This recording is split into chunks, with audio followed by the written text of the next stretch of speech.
partners against Kennedy and Miller. Crandon and Norton partners? Oh, this I gotta see.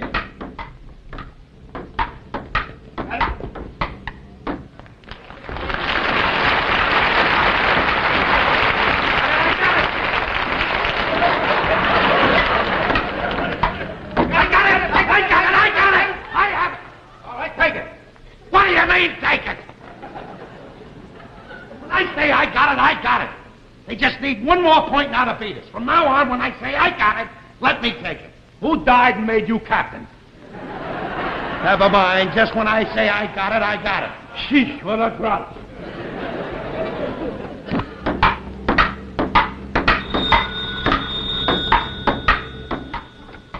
Hello, Raccoon Lodge. Oh, yeah, Mr. Alfredo. Oh, you have? Oh, you finished writing the whole song, huh? That's fine, just as soon as you can get here. Goodbye. I got it! Move up!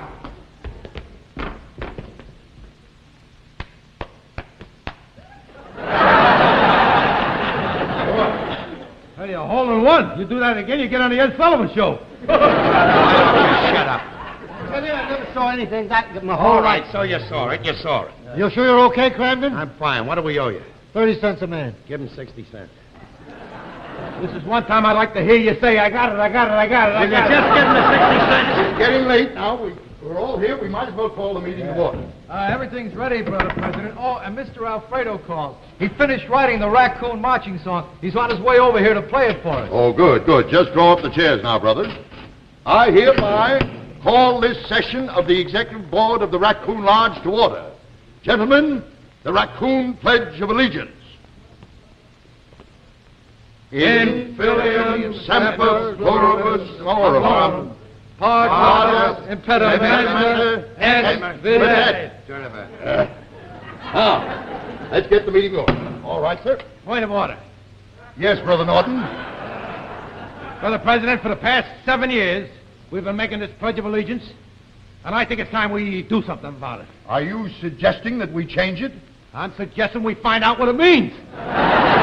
Well, it means that, it's Latin. Those sacred words were written by the greatest raccoon of them all, our founder, Herman Hildebrand. Wait a minute. Hildebrand was a druggist, wasn't he? That's right. That's why he could write our pledge in Latin. How do you like that?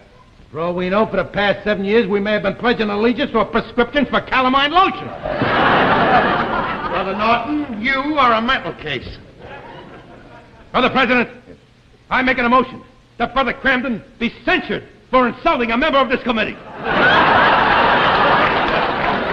You want some motion? I'll give you a little motion. Now, gentlemen, please.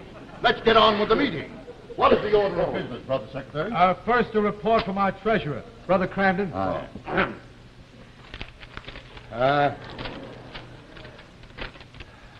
First thing I want to talk about is the towel situation. I took inventory of the towels. There's 5 towels missing. And I think that the president should tell the members to return the towels as they belong to the Raccoon Lodge. Well, can you identify those towels? Yes, 2 of them have Luxor Bass written on it, and the other 3 have Hotel Dixie. Yeah. Make a note of that, Brother Secretary. Proceed, Brother Crandon. All right. As treasurer, I'd like the committee to give me permission to spend $3 to have the clock fixed. Oh, now, that won't be necessary, Brother Crandon, because, you see, as of last night, we can keep that money right in the treasury, because last night, our sergeant-at-arms here, Brother Norton, gave us one of his free nights off and fixed the clock himself. And I think that we should thank Brother Norton for his good deed with the traditional raccoon salute. All right.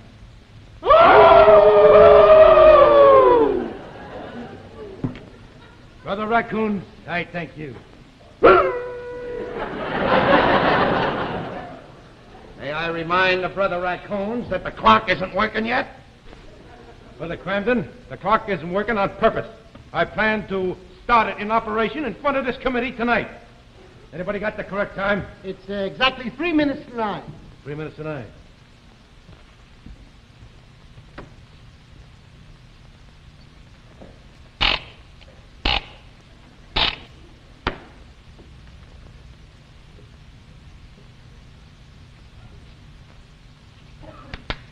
Well, very good, Brother Norton, very good. Thank you, brother. You may proceed with your report, Brother Cramden. Thank you. Now, I had a meeting with the entertainment committee to find out about how much money we're going to spend on the New Year's Eve celebration.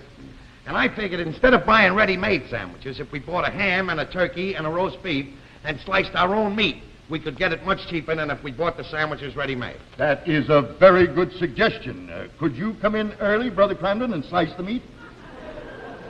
Well, I don't finish driving the bus till 7 o'clock. That'd be a little late to start slicing. Oh, yes, well, how? I'd like to, but I'll be busy decorating the hall.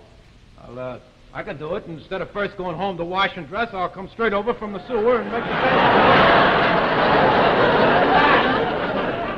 I make a motion we buy ready-made sandwiches. Second motion. Now, I want to talk about something that we have to talk about. I noticed from looking at my records that the payments of dues of 90% of our members has been offset.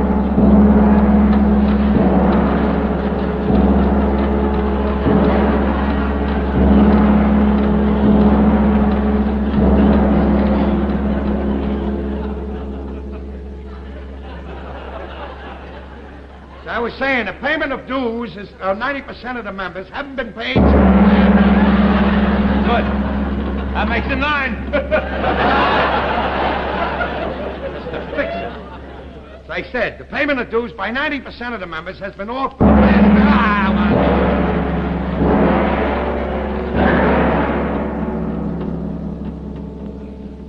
I'm making a motion that the kitty gives me permission to get $3 out of the treasury to fix the clock. The permission is granted. Thank you. As I said... Sergeant at Arms, there's a knock on the door. Will you answer it, please? Yes, Brother President. What? It's a Mr. Alfredo. Oh, bring him in, bring him in. Come in, Mr. Alfredo. Come right down here. I want you to meet the brothers. Brother Raccoons, this is Mr. Alfredo, the famous composer. He has just finished the new Raccoon marching song. Oh. Yes, I made that's some copies of the song so you can all sing along with me. Here they are, Good. brother. Yes, sir. Right over to Go the right over to the piano piano and play it over for us. Oh, this is a great night in the history of the Raccoons. Whenever you're ready. In the west and in the east, there's a mighty little beast. For courage, there is no other. When the chips are all at stake, the raccoon will never break. We are proud to call him brother. So with our noble tails entwined, and the spirit strong combined, the hearts that cannot melt. In the forest, in the trees, from the land of serpent seas, we're brothers under the belt. Raccoons, the noble raccoon.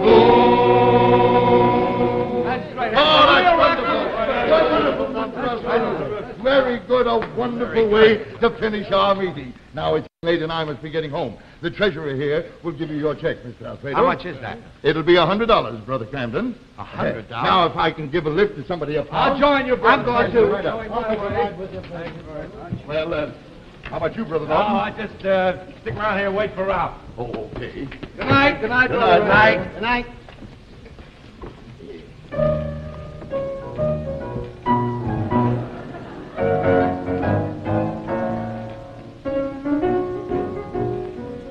Say, he picked up that tune pretty fast. Oh, yeah, he always fools around the piano when he hasn't got anything to do. Yeah, shows musical talent. Yeah. $100. It's an awful lot for writing a song. Oh, on the contrary, it's very little. You see, I wrote the song as a favor. My father-in-law is raccoon in Bayonne. Oh, yeah? Yeah, there's no money in writing this here stuff. No? The big money's in writing popular songs.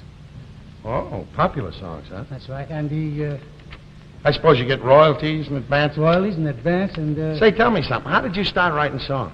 Well, when I was a kid, I was always good at writing little jingles and poems. Oh, yeah, poems? I write poems myself. Matter of fact, before I was married, I used to write all my Valentine cards. There was a fellow around the block. He was pretty good at writing tunes. So he and I got together, and our first song was a big hit.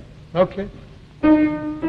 Well, Say, I better be going. Nice to see you. all right, pal. Nice to meet you. You're welcome. Bye.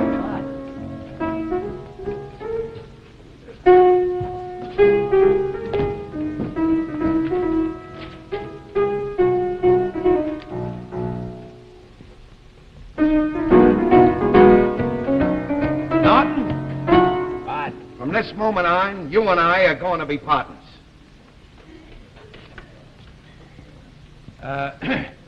One question.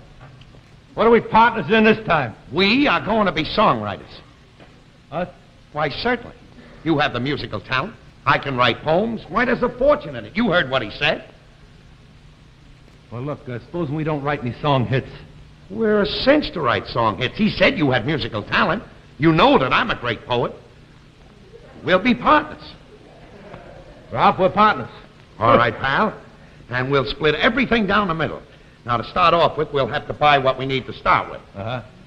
Well, that's fair enough. What do I need? What do you Well, I need? got to buy a pad and pencil. You got to buy a piano. You got to get yourself a new partner because I'm not buying no piano. Don't get upset. We'll chip in to buy it. We'll buy it on time. Come on, we'll go over, get a pizza, and talk the whole thing over. Yeah. What are you doing now? Just a minute, will you? Just a minute. I just figured out what's wrong with this thing. It's just a little adjustment in the back. There. Come on, will you? Good as new, good as new. I just saved the club $3.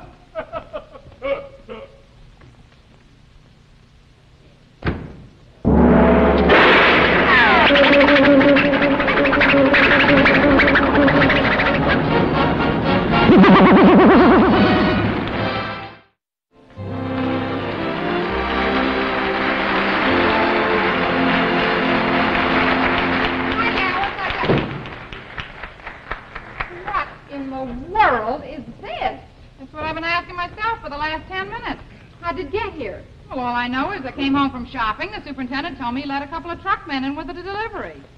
For the life of me, I can't figure out what's in it.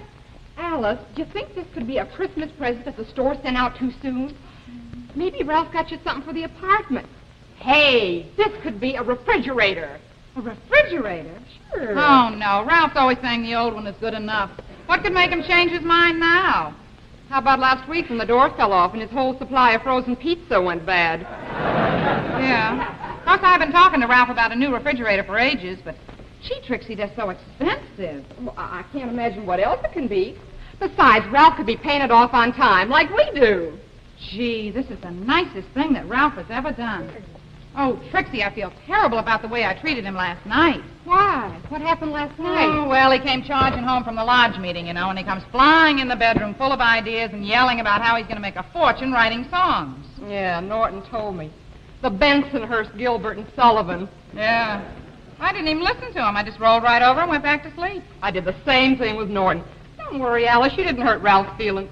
Believe me, by today, those two will have a new way of getting rich quick. Well, I wish I had one. After this, I got to give Ralph something better than a muffler and a new lunchbox. Yeah. What about your Christmas club money? Oh, every cent's going for relatives. I got a list here a mile long. You're lucky. Besides relatives, my Ed is sentimental about the fellows he works with in the sewer.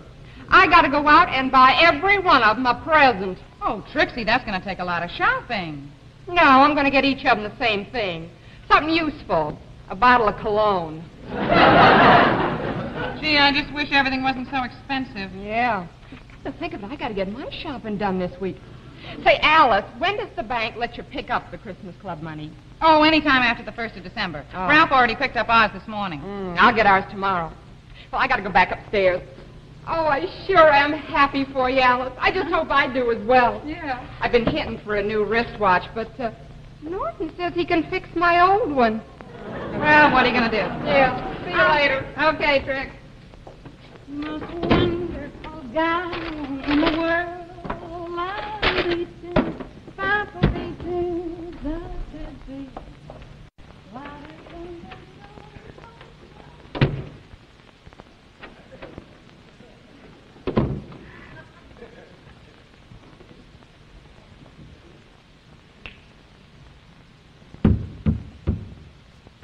Boy, oh, boy. Ralph, sweetie. I got to tell you something what I got in the box. Oh, Ralph, I got to be honest with you. I have a pretty good idea of what it is. You do? I think it's wonderful. You do? Yes, I can hardly wait to see it. Oh, well, I'll show it to you right now. Now, listen, if you don't want to show it to me now, I understand. I can wait until... Oh, no, it'll only take a minute. I'll get a hammer. Oh, I tell you what you do, Ralph. You tell me when you got it open, because I want to be surprised. All righty. You know, I sure had you figured wrong this time. I thought you'd yell and scream and say we couldn't afford it. All right, honey. Go ahead and take a look. Okay. You know, I thought as soon as you looked at that, you'd say, Ralph, get rid of that piano. Ralph, get rid of that piano. What? Get rid of that piano. What are you, crazy or something? A minute ago you said it was wonderful. I must be crazy. I thought it was a refrigerator in there. We need a refrigerator. We don't need a piano. We need a piano around here just as much as we need a refrigerator. Okay. From now on, you can get your supper out of your piano. Don't get cute, Alice. Don't get cute. Listen, Ralph, we can't afford a piano. You're taking it back. Don't tell me what to do. Don't tell me what to do. I wear the pants around this house. Believe me, those pants would fit around this house.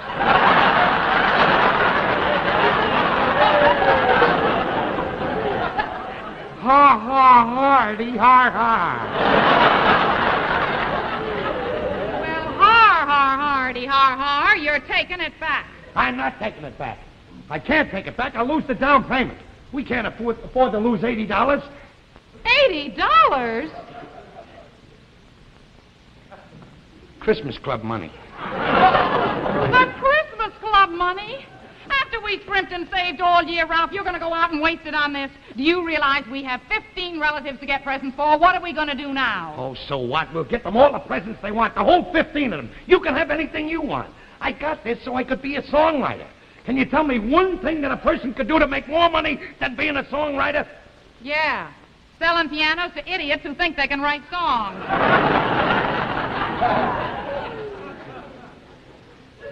Look, I'll remember that remark. I'll remember that remark. Tonight, when Norton and I are writing a hit song that's going on a hit parade next week, I'll remember that remark. Now, there is the dumbest thing that anybody has ever said. That's the dumbest thing that anybody's ever said? That's the dumbest thing? How about the time I said, will you marry me? How about the time I said yes? You are not discouraging me. This time, my ship is coming in. Listen, Ralph, if I have to wait any longer for your ship to come in, I'm going to have to join the Longshoremen's Union. Now, get this straight. That piano is not staying here. You're taking it back. Now I know the reason. Now I know the reason for Schubert's unfinished symphony.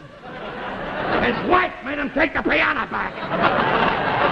Listen, Ralph, the reason that piano is going back is because you and Norton are not songwriters. Well, that's how much you know about it. A real professional songwriter said that Norton's got plenty of talent, plenty of musical ability. And you know just as well as I do that I always wrote great poetry. Yeah? Come to think of it, you did. I can still remember what you wrote in my autograph book in public school. Ape, ape, open the gate. Here comes Alice, the graduate. I can hear that now on the hit parade, Ralph.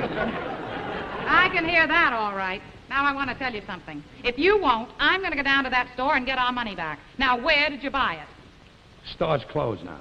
Doesn't matter. They all stay open late before Christmas. Where did you buy it? I'm not telling. All right, you don't have to tell me. There's got to be a label on this thing somewhere. Give me that. I will not. Give me that label. I will not give you the label. You take one more step toward me and I'll eat it. I believe you, Ralph. You would eat anything. Are you going to give that to me? There you are. Gone. All right, Ralph. I don't need that label. I'll find that store if I have to go to every single piano store in Brooklyn. How do you know I bought it in Brooklyn? Might have bought it in the Bronx. Maybe Long Island. Maybe I went to Staten Island to buy it. Al. Hey, when I was coming down the block, this come floating out your window, Alice. I thought maybe you You're beautiful. How do you like that? You must have liked the piano, huh? Get out! Get it out of here! I just want to tell you one thing, Ralph. If Rogers ever treated Hammerstein like this, there'd be no some enchanted evening. Get out!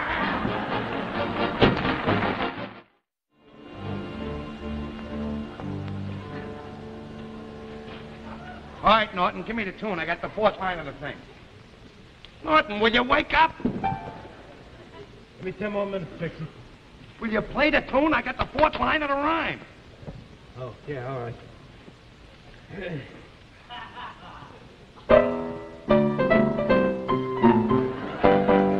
Why do you always have to play Swanee River just when I want the tune?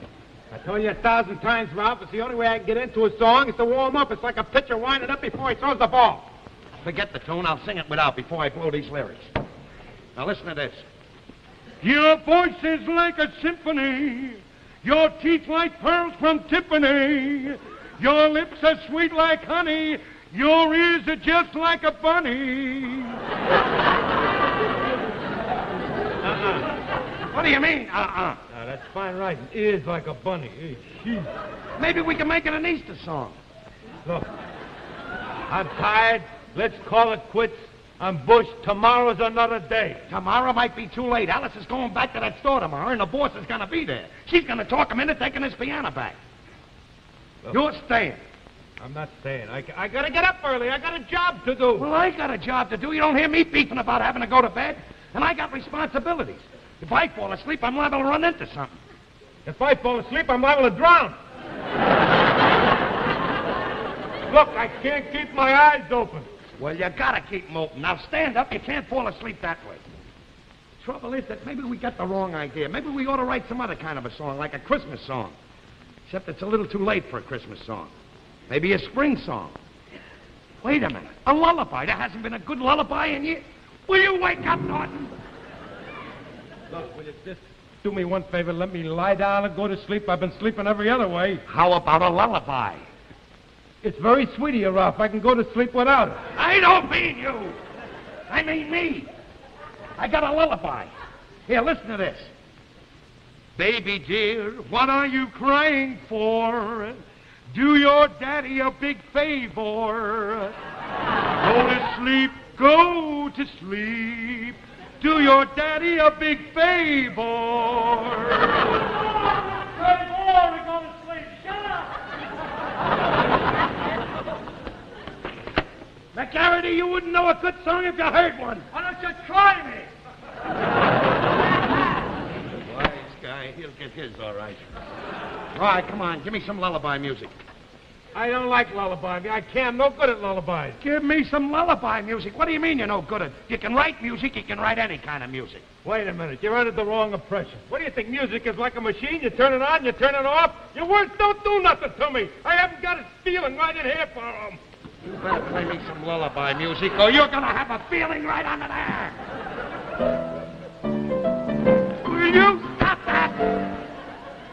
Nothing, I can't. Lullaby music. If you can play music, you can play any kind of music. Oh, yeah? Yeah. Name me one rumba that Beethoven wrote. All right, now listen, you two boys. This racket can't go on any longer. You got the whole building up. You got the neighbors yelling at you. Now you're fighting with each other. Why don't you admit it? Songwriting isn't as easy as you thought it was. So forget about it. Give it up. I see no reason to give it up. You're getting nowhere. Well, if you heard some of the rhymes I just wrote, you wouldn't say that. Your ears are like a bunny. You got to pick on the one bad line. Why don't you give it up, Ralph? I asked you as a favor.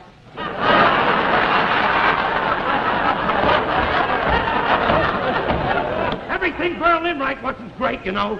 He threw away a lot of bad lines. Yeah, if you could only find out where he threw them. You're not discouraging me, Alice. You're not discouraging me. I'm loaded with ideas. If anybody ever hears any of those ideas, they'll sure think you're loaded. Now, I'm telling you something, Ralph. Even if the two of you did write a song, you're never going to get a publisher to listen to it. Now, that's what you think. Just so happens we know a very successful composer, and he's going to introduce us to a publisher. He is, huh? Yes, he is. Well, I tell you, you're wasting your time. Well, for your information, he happens to know a publisher who is also a raccoon in the Bayonne Lodge. I don't care if he's a hippopotamus from Hoboken. You're still wasting your time. Well, you're wasting your breath because we're not quitting. Now, why don't you go back to bed? You're going to get belted. Yeah. Will you wake up, Norton? got to think of an idea. Let's attack it from a different angle. Maybe like a combination of something that we do, every day. Hey, that's right. Something that we're familiar with, an expression. Wait a minute. I got it. It's a combination of your job and my job. Something we do and say every day. And the title will make a great hit. What is it? Please step to the rear of the sewer.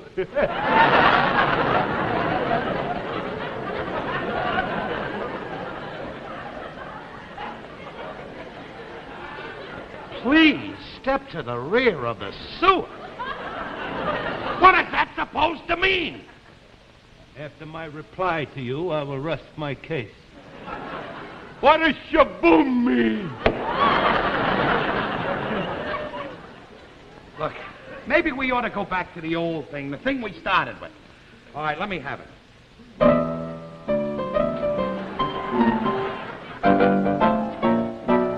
Your voice is like a symphony, your teeth like pearls from Tiffany.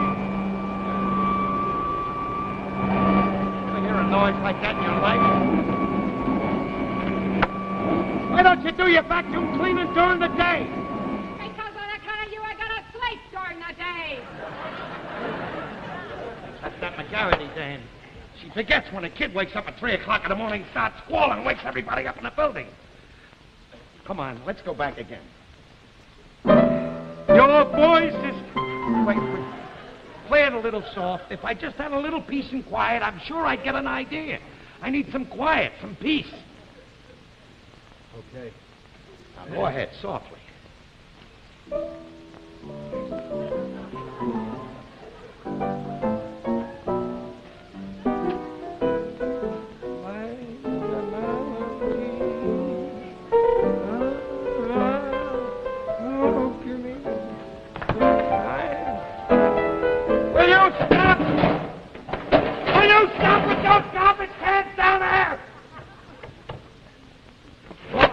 No wonder I can't write anything.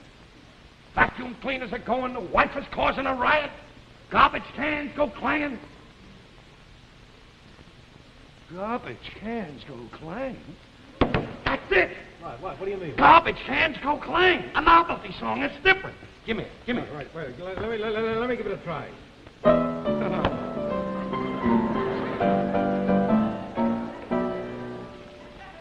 Garbage cans go clang. Let's try it again. Garbage cans go clang. Now, we'll get something to rhyme with clang. Sang. Clang. Do you hear him? That's McGarrett again, knocking on my pipe. I'll straighten him out. I'll give his radiator a bang. His radiator a bang. Huh? His radiator a bang. Oh, yeah. All right, wait a minute.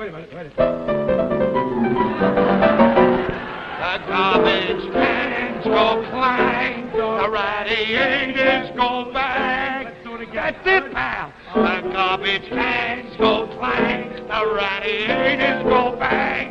That's it. It's got to be a hit, Norton. The garbage cans go clang. That's it.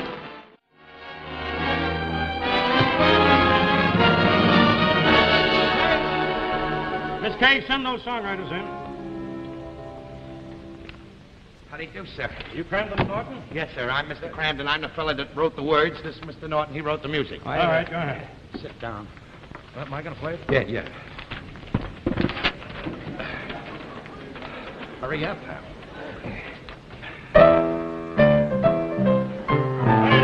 Wait a minute. I've heard about tunes being lifted, but Stephen Foster... Wait a minute. No. He always has to play like that on account he has to warm up a little bit. Then he goes into the real song. What? Warm up the old soup bone like a pitcher winding up before he throws the ball. Oh, no. Have you got somebody else could play this? We have the music. Yes, I have my own pianist. Just a moment. Warm up the soup bowl. Miss Kay, send Felix in here, please. Right away. Felix is coming in. How do you do, Mr. Felix, run through that song once, will you? Yeah. Ready? You ready, Felix? Right. All right, here we go. The garbage cans go clang, the radiator goes bang, and the vacuum cleaner makes a racket too. Put them all together, and what have you got? That's my love song to you. A car outside gets a flat. Somebody steps on a cat. And the next door neighbor's kid is screaming too. Put them all together, and what have you got? That's my love song to you. A salesman rings the bell, and then he tries to sell a book about the peaceful life in Rome. But you can have your quiet. It takes a little riot to make a house into a happy home. To make my life complete, some guys are fixing the street. If I'm lucky, they'll keep drilling all night through. Though it's a mighty din, not like Gershwin or Berlin. It's my love song to you.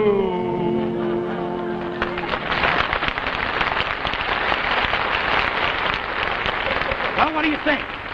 Yes and no? Yes and no.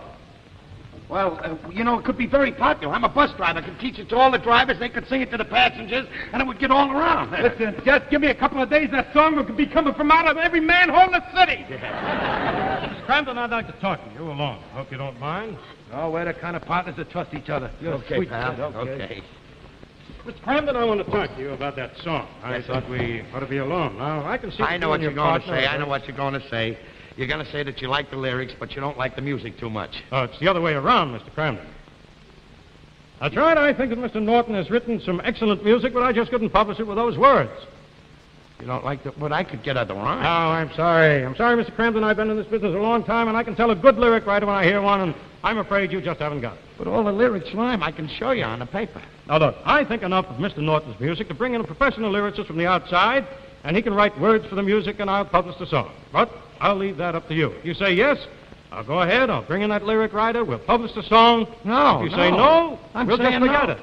You're not the only publisher. We can get another publisher to publish the song. You could get a professional lyric writer. That's right. Tune's good. I think it'll be a hit.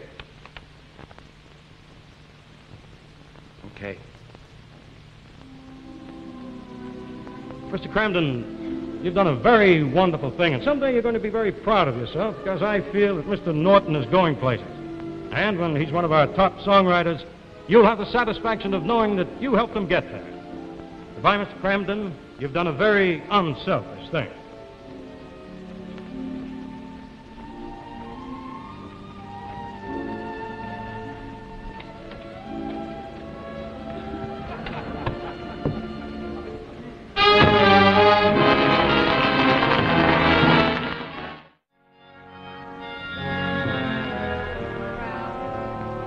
Why don't you go out of the house for a while? Why don't you go bowling or I something? don't feel like going out. I don't feel like doing anything. Ralph, I know what's bothering you. It's been a whole week now, and it's time you snapped out of it. Instead of moping around the house like this, you should feel proud of yourself. What you did for Norton was one of the nicest things that anyone could do for a friend. Yeah, well, he shouldn't have let me do it. He shouldn't have let another songwriter come in and write the lyrics. Now, Ralph, you know he had to. It was the opportunity of a lifetime. Yeah, he didn't even appreciate it. He did appreciate it. The day after it happened, he sent down a box of candy. Well, send the candy back up to him. You ate it all. He knew I was on a diet. Trixie, it's almost time. I got a good radio. It's almost time for what? They made a record of the song. Bill Randall at disc jockey's going to play it over CBS. I wanted you to be the first to hear it. Wait a minute. Oh, he'll be all right, Ed, but I want you two to know that I'm awfully happy for you both. Thanks. Well, hello again, everyone. This is Bill Randall on WCBS, and tonight we're very happy to present more of your favorite music. For our first selection tonight, we're also very happy to present a brilliant new young Capitol recording star with a tremendous overnight hit record. And here he is, Bob Manning.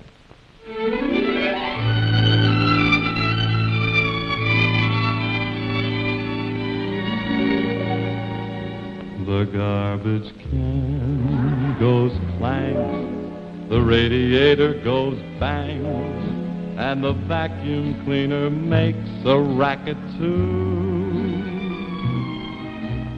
Put them all together and... That's our song. That's our song? You bet it's our song. What do you think, anybody could split up our partnership? I took it to a different publisher. He loved the word. Even better than the melody. Yes, somebody steps on a cat, and the next door neighbor's kid is screaming too. Beautiful. Put them all together, and what have you got? That's my love song to you. A salesman rings the bell, and then he tries to sell a book about the peaceful life in Rome. But you can have your quiet. It takes a little riot to make a house into a happy home. To make my life complete, some guys are fixing the street. If I'm lucky, they'll keep drilling all night through. Though it's a mighty den, not like Gershwin or Berlin. It's my love song to you. It's a riot! It's a riot! It's a riot!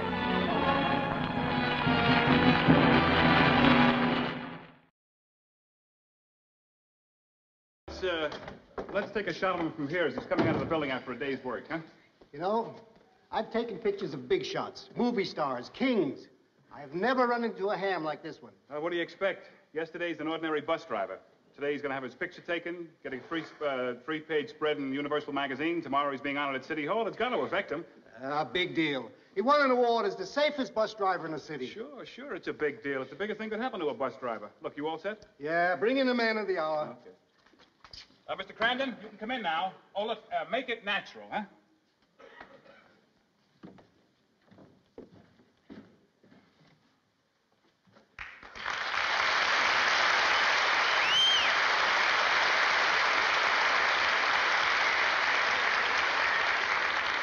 Look, Mr. Crandon, what are you trying to do?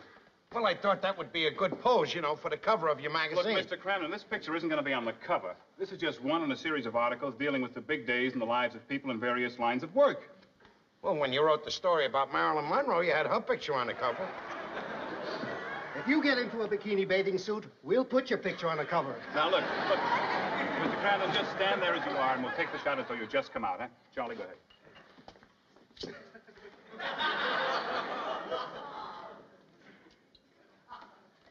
You? Well, if that's all, I'm going back to the office. Okay, Charlie, fine. See you tomorrow at City Hall. The commissioner's office. Yeah, 12:30 sharp. Well, Mr. Crandon, can we finish this interview over a cup of coffee? Oh, well, I'd like to, but like I said, I'm waiting for my friend that I told you about, Ed Norton. He's going to meet me here. Well, I guess we can do it here.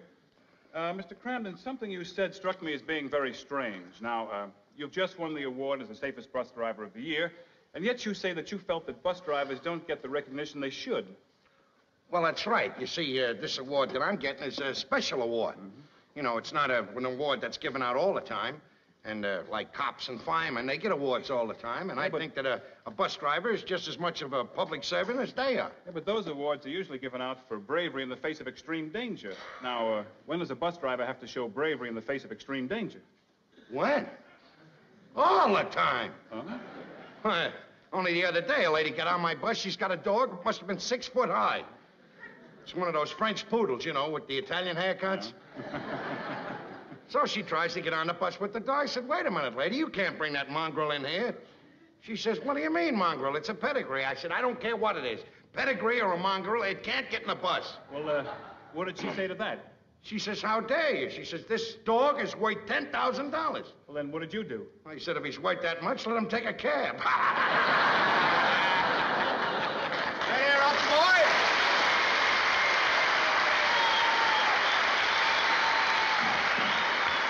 Well, how's the celebrity? All ready to go home now? Yeah, pal. Oh, by the way, this is Mr. Martin from Universal Magazine. This is my friend Ed Norton I was telling you about. How do you do that? Well, I'm glad to have the chance to ask you some questions, Mr. Norton. Well, if the category is Ralph Cramden, I'm willing to take a shot at the $64,000 question. Well, let's see. Now, to begin with, your close friends? Well, I am as close as anybody can get to Ralph Crampton. We've known each other for a long time. Tell me, how long ago did you meet? Oh, I'd say 150 pounds ago. You're a riot, Norton, a real riot. Mr. Norton, tell me something. What kind of work do you do? Well, I'm employed by the city. I see. In a white-collar job? No, you'd say it was more of a wet-collar job. I'm a underground engineer. He works in the sewer. That's a layman's way of putting it. Well, Mr. Norton, tell me something. Have you ever ridden in your friend's bus here? Oh, yes, I ride my friend's bus every opportunity I get the chance because I'm assured of a comfortable, smooth, safe ride. Mm-hmm. And besides that, he lets me ride on the bus for nothing. See, I'm sorry Charlie left. I'd like to have gotten a picture of you two together. Oh, well, if you want to get a picture of the two of us, just be at the commissioner's office tomorrow. My friend is going to be there to see me get the award. Yeah, you betcha I wouldn't let my old buddy boy be there receiving a big award, the biggest day in his life, without me being there. I'll be there. And by the way, our wives will be there, too. You can take a that's picture fine. of them. Tell me something. How about the women? Are they close friends, too? Oh, they're inseparable. Well, that's fine. Well, Mr. Cramden, according to my notes, you're very consistent. No, you're steady. That's it, steady. Hey, wait a minute. That's the angle I'll feature in my story, your steadiness. Now, 14 years with the same bus company, happily married, and all of your good friends throughout all those years. Oh, well, the four of us get along like the Three Musketeers. Well, I'll see you and your wives tomorrow afternoon at the commissioner's office. Okay. Mr. Norton? Nice to meet you. Mr. Cramden? Glad to have seen you, Mr. Pleasure. Martin. Thank you. See you, man. All right. Good report. Well, I don't mind telling you one thing, Ralph. I'll tell you, I've been worrying all day long. What a day I've been putting through. What are you worried about? What am I worried about? This is the last day. This is the last day before you receive the award. You've gone all this time with no accidents. Now, I mean, what would happen to you, the thing would happen, you get an accident. That's the logical thing to happen to you and ruin the whole thing. That's ridiculous. One day is just the same as another to me. Well, I don't care. Just for safekeeping, when I got up early this morning, I crossed both my fingers on both hands. And it's not easy working a shovel this way, I'll tell you that. Hi, Ralph. Oh, Hey, St. Hey, Fred. Tomorrow's a big day, huh? Yeah, Fred, and you're just the guy I want to see. Huh? What about? Well, I got to go down to the commissioner's office tomorrow, and I'm bringing Norton and his wife, and I'm taking Alice with me, and I'd like to go in class. Would you lend me your car? Well, let me see. I'm working tonight. Clemens will give me a lift home. I'm going to sleep all day tomorrow. I don't see why not. Here, got the key that's somewhere. swell, Here. Fred. There's the key. Car's in the parking lot down the street. Thank you very much, Have Freddie. a great day, Ralph. All right, pal. So long, Norton. I'll leave it in the parking lot for you tomorrow when I Fine, bring it thanks. back. All right, buddy. He's all right, that guy. Yeah. Hey, you know what, Ralph? I was just thinking. Hey, you know, there's a lot of good drivers in the bus company. You've been driving now for 14 years without an accident. I mean, how come some of the other fellas haven't been able to do that? How do you account for that? Well, Norton, it's like everything else. Group of men are picked to do a job, trained in the same fashion as each other. But there's always one man in the group that stands out far in front of the others. Yeah, I guess you're right there, Ralph. If you stood out any more in front, you wouldn't be able to get behind the wheel of a bus. Let's go home, Norton.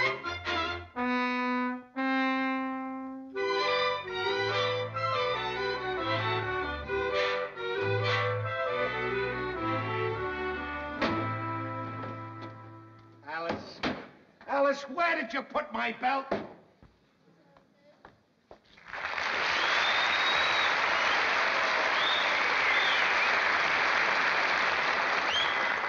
Right here on the table for you, Ralph. Why do you have to hide everything? Ralph, will you please relax? Now, here's your tie. All right, will you hurry up? We're gonna be late.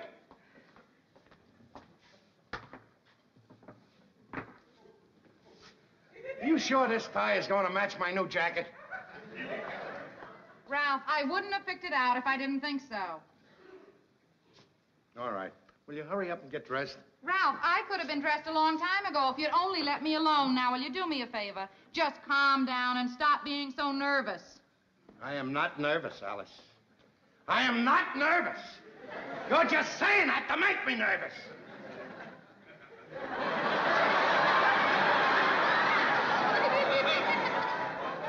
All right, you're satisfied? You got me nervous now.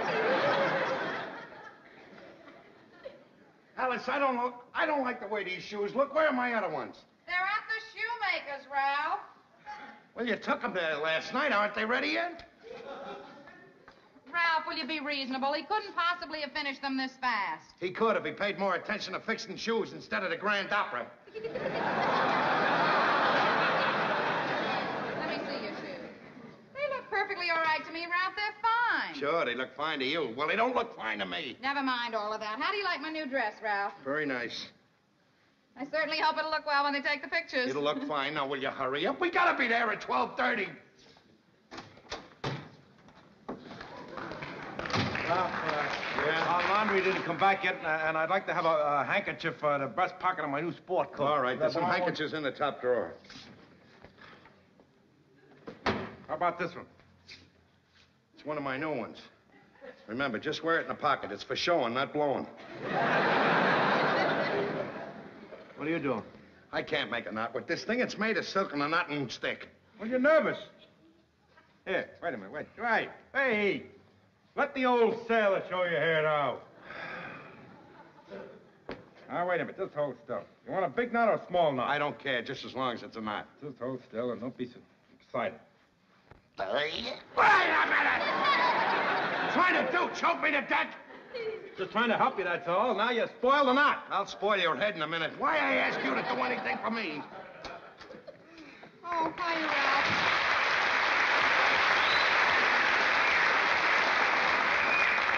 And, honey, what have you been doing down here so long? I'm all ready. I've been helping Ralph there tie his tie. All I got to do is put on my jacket. I'm all ready. Oh, Ralph, is Alice ready? I don't know what she's doing in there. She's been dressing for 3 hours and a half. Will you come on? Oh, well, if I gotta wait, I might as well be Hey, Ralph, how do you like my new dress? Sorry. Didn't I see you wearing that before? Oh, you couldn't possibly. I just bought it. I like it, Ralphie boy. That's an exclusive creation. Oh, Evan, if you please go up and get your jacket. I'm going. Hiya, Trixie. How do you like my new... Oh, Trixie. Hey, don't those dresses look alike? Alike? They're like the Bobbsey twins. Trixie, how could you do this to me? What are you talking about? You know perfectly well what I'm talking about, Trix. I told you I was going down to Bloom Gardens to buy this dress. I described it right down to the smallest detail. You mean I told you? Trixie, you know that I described this dress to you first. The shoe was on the other foot. Are you going to start on the shoes now? Now, wait a minute. There's nothing wrong with wearing the same dress, is there? What? Well, look, it's very simple how to fix this whole thing up. One of yous will have to take the dress off and wear something else. Yeah, but which one? I guess you better go upstairs and change your dress, Trixie. Mine fits. I'm wearing this dress. I'm wearing this dress. Well, I'm not going if she's wearing it. I'm not going if she's wearing that dress. Oh, but... What are they doing? Look, Ralph, you and Alice better make plans. Go there without us. You know how I'd like to be there to see you get the award, Ralph. Look, Norton, you gotta go up and talk Trixie out of taking that dress off. I'm too young to die. Here it is, the biggest day of my life, and everybody's ruining it. Oh, look, Ralph, I'll do it. Only for you. I wouldn't do it for nobody else, but I'll do it for you. Into the valley of death rides the 600. Alice, will you come out here? I want to talk to you for a minute. It's no use, Ralph. I'm not going to change my mind. Alice, are you going to tell me that you're going to let 14 years of friendship between you and Trixie be broken up over a dress? Yes, if it's the same dress. Everybody's going nuts. This is ridiculous. Ralph, how do you think it's going to look when the pictures come out in the magazine and there I am standing right next to Trixie in the exact same dress that she has on? Every woman who sees the magazine's going to laugh at me. Is that all you're worried about? All right, when I start to take a picture of us, I'll step right in front of Trixie. No, Ralph. Oh, you realize we got to be there in a few minutes, Alice? I'm sorry, Ralph. You'll just have to go without me. Go without you? All the fun in receiving the award, Alice, is having you by my side when they give it to me. Can't you understand that? All right, Ralph, I'm sorry. I guess I was just being selfish and childish, like you said. I'll go in and change my dress, Ralph, and I'll be right out. Sweetheart, you're the greatest. Alice, could I speak to you a minute? Trixie, I'm awfully sorry for the way I spoke to you before, and I've decided I'm going to go in and change my dress, and I'll be right out. No. Now, you wear the dress. I'll keep my raincoat on, buttoned up like this, and nobody even know we have identical dresses on. Oh, and Alice, I'm awful sorry for those silly things I said. Oh, that's all right, Trix, but really it isn't fair. I don't mind. I'll go in. Alice, will you shut up? Now let it be this way. She'll wear the coat, you'll wear the dress. I'm going in and put on my jacket. Will you tell Norton to get ready? He'll be right down here. Trixie, you sure you don't mind? Of course not. Oh, Alice, we've been through too much together to let a silly thing like this come between us. We certainly have. Oh, Alice, I don't know. I just think that dress is just wonderful on you. Well, you know something that looks awful cute on you, too. Well, are we ready to go? You look very sharp. Thank you, Norton. Ed? All right, Ed. All right, come on, let's go.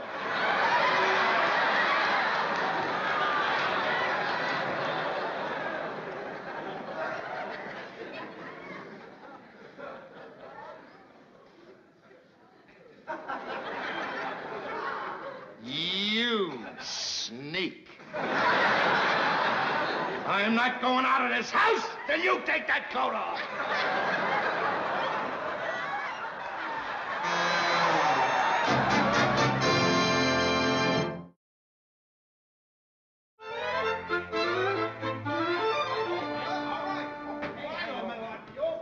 All right, Norton. All right, I heard you. After all, you want to get dressed up nice? So do I. And you were big enough to say, Norton, you wear the jacket. I mean, I know you like the jacket. You like the looks of it. It looked good on you. It was nice, but you let me wear it because you're a friend of mine, and I want to thank you, and I appreciate it. You're welcome, Norton. I admit, I got the build for it, for this particular type of garment. All right, Norton, now let's get going. Come on. Ow. Oh, What? I'm going to have to go upstairs. Oh. What'd you do? Well, I just took a step, and my heel came loose. If I take another one, it's going to fall off. This is a plot. It's a plot. This whole thing is a plot against me. Everybody's plotting against me. We're late. All right, Ralph. Just go and bring the car around while we wait for Trixie. That'll save time. Yeah, I'll hurry. So, hurry, get your hair fixed. I know how she hurries. Come on, give me the keys. I'll go get the car for you. What do you mean, give you the keys? Give me the keys. I'll get the car for you. You're driving to the Safe Award dinner. You're a little nervous and you're upset. Let me get the car. I'll chauffeur you. I'll drive it for you. It'll be better off. Are you trying to put the jinx on me? No, I'll I'm not trying to put the jinx on you. Will you please leave him alone? He's a little jumpy. I know. That's why I offered to drive the car, take the strain off his nerves, that's all. Well, he'll be all right. You know, Ralph. It's just that this is such a big day for him. Well, I know it's a big day. Going down there to City Hall, getting the award, meeting all the muckety-mucks, the commissioner, the mayor, Universal Magazine, interviewing them all. I know. Just between you and me, Ed, I'm a little nervous myself. Well, This could mean a lot to Ralph's career, you know. Certainly it could. Hey, I wasn't going to mention this, but somebody I heard down at the bus company, somebody said that somebody had an idea of putting a plaque on the front of Ralph's bus saying, "You are now driving in the world with the world's safest bus driver, Ralph Cramden." Oh, a plaque like that. Ed, you can tell me, who got the idea? Ralph. Oh. Well, I'll be very glad when we get there. Boy, so will I. What is keeping him anyway?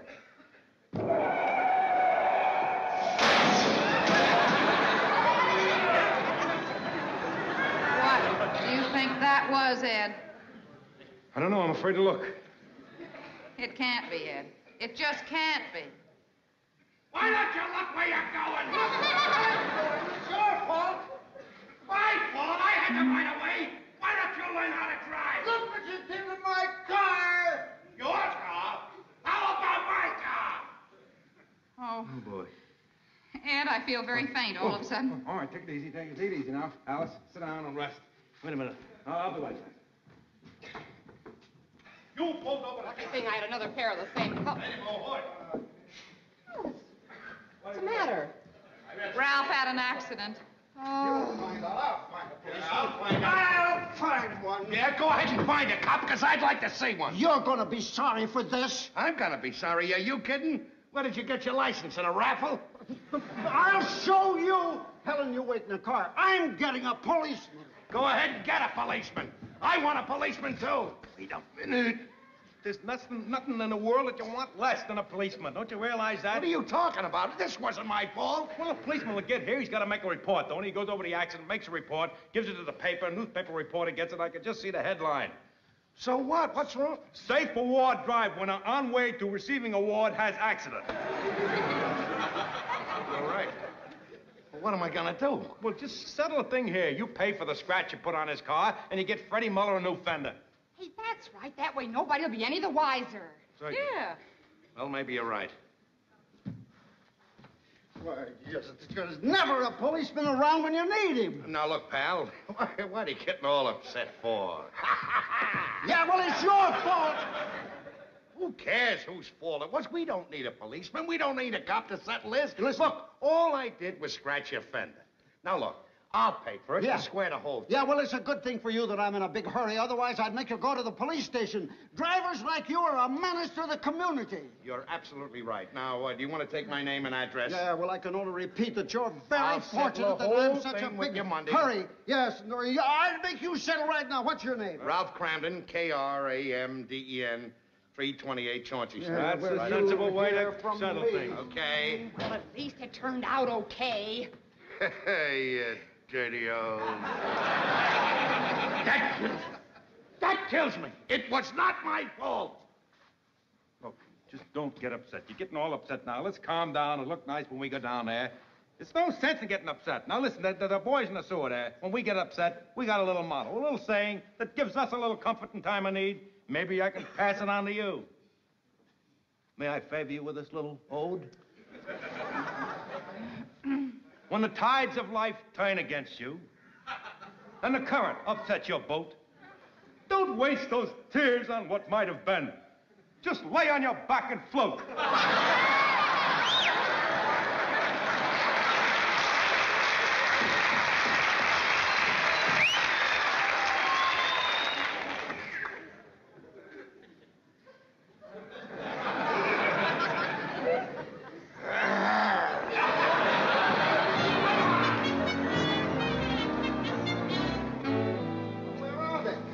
They should be right here. All right, gentlemen. They'll be right here in a minute. They're on their way up now. Just relax. Come on. Here they are. Here they are. How are you? Right over this way, please. All right. Over this way. Over here? That's right. Mr. Cramden, is any particular type of pose you'd like? Oh, we're going to take a pair. Oh, all right. Let's see, How are you? You want to arrange? You can arrange it yourself, sir. arrange it? All right. Just get close together. My hat look all right, Ralph? Huh? My Yeah. hat? What, Fine. How are you? What, you, profile? A little closer, please. Hat. Oh.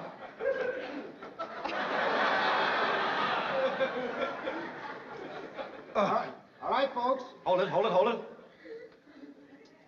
Ah! That's it. That's very much. wonderful! Thank you. Mr. Cramden, I want to congratulate you. And the city is proud of your record. Thank you very, very much, sir. Yes. Oh, by the way, Mr. Cramden, I'm very sorry that the commissioner won't be here himself to give you the award, but he was taken down with a sudden attack of the flu. Well, who's going to present the award? Well, I've arranged to have Judge Lawrence Norton Hurdle take the commissioner's place. Judge Hurdle? That's right. Hollerin' Hurdle. Hollerin' Hurdle? Yeah, he's a traffic court judge, famous for his $50 fines and 50-minute lectures. Oh, yes, that's right. He's very strict about traffic offenders. But there's nobody in the world he admires more than a careful driver. Well... He said he'd be very honored to give you the award. Thank you very much. Yes, now I'll get the judge. Oh, by the way, after you get your award, I'll take you upstairs and let you meet the mayor. Oh, I'm so proud of you, I always sweetheart. wanted to meet the mayor, I'll tell you that. His Honor, Judge Hurdle. Judge Hurdle is right.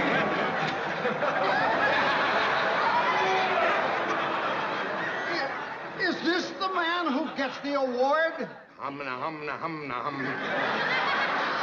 Judge, is something wrong? Well, Mr. Cramden and I were involved in a traffic accident a few months ago. Well, now, wait until you hear the whole story. I was under the impression that the accident was Mr. Cramden's fault, that he didn't put out his hand to make a right turn. But on the way over here, my wife informed me that he did put out his hand and that I failed to see it. Well, for a very good reason, because unluckily I was wearing my reading glasses instead of my regular glasses. So the accident is my fault. And to keep the record straight, I'm fining myself $50. Don't forget the 50-minute lecture.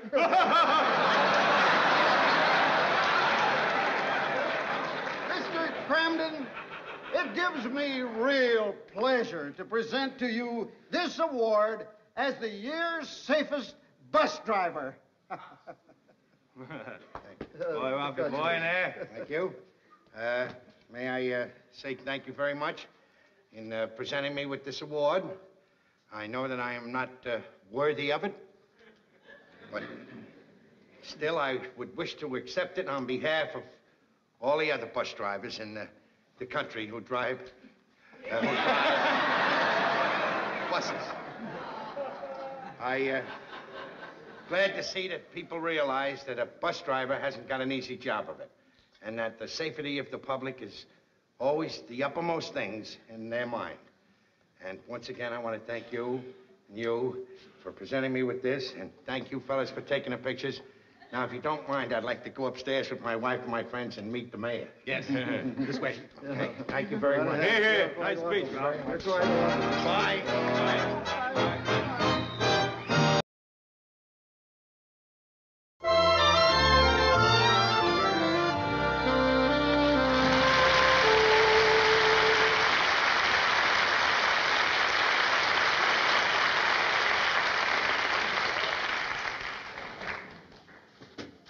Hi, Ralph. Oh, hi, Fred. Go downtown?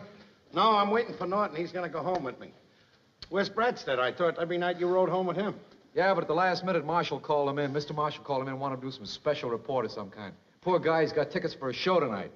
Oh, why didn't he tell Marshall he had the tickets? Did his day's work. He can go home if he wants. Well, you know how some guys are when the boss asks them to do something. You guys kill me when the boss asks you to do something. Can't you get it into your head that the boss is a human being just like anybody else? The boss. Now, look, Ralph, a guy like you can do it. I know that. But some guys can't. That's the way it goes. Well, I'll see you tomorrow, huh? Okay, Fred. See you later.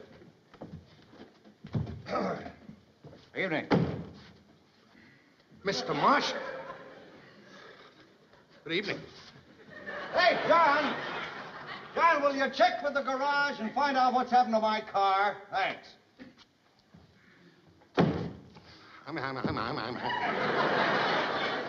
Sure has been a nice day, hasn't it, Mr. Marshall?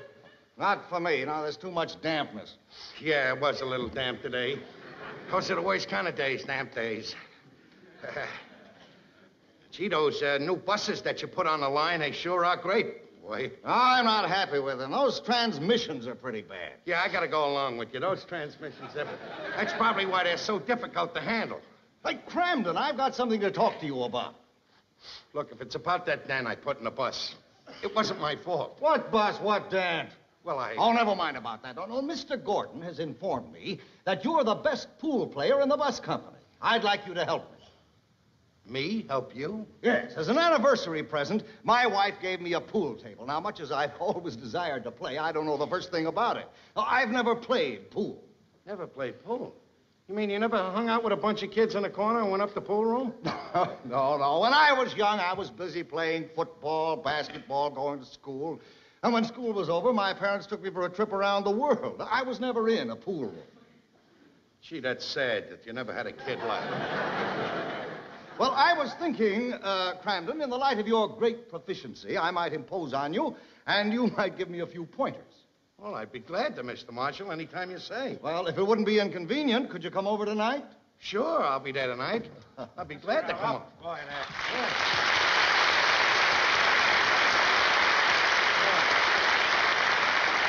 Sorry I'm late, Ralph. I'm sorry I kept you waiting. It took me a year to get cross town on one of those miserable buses your company runs. This is Mr. Marshall, my boss. This is my friend, Mr. Norton. How do you do there, Mr. Marshall? I've heard your name mentioned in the Cramden household many times. As a matter of fact, when Ralph was laid off last year, he talked about you constantly. Mr. Marshall has just asked me to teach him how to play pool. He got a new pool table. Well, you picked the right man, Mr. Marshall. Cramden's his name, pool is his game. Well, I guess that means we'll have to call off our game for tonight. Oh, no, Cramden, I wouldn't hear of it. No, you keep your appointment with your friend. We can make it another time. All right, sure.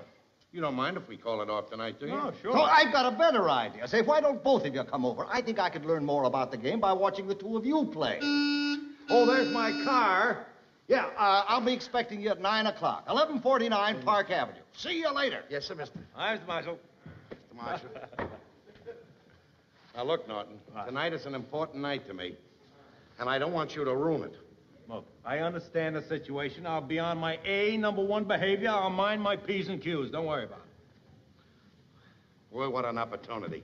You know, this is how you get places. Socializing with the higher-ups. Don't I know it? Don't I know it? Boy, let me tell you, if it wasn't for a game of golf, I wouldn't be where I am today. What are you talking about? Well, you remember during the Depression years, you know, when you couldn't get a job? I picked up a couple of bucks caddying at a golf course. See, that's how I got my job in the sewer. Oh, you mean you caddied for a sewer official? No. As a matter of fact, the guy I was caddying for at the time was a wholesale butcher. He got up there at the first tee. What a pair of mitts on him, you know. Gets up there at the first tee, takes a whack at the ball, goes over the fence, out of the course, and down the sewer. Well, Johnny on the spot, I go scrambling down there in the sewer, you know, and I met the foreman. He took a liking to me and hired me. I got the job.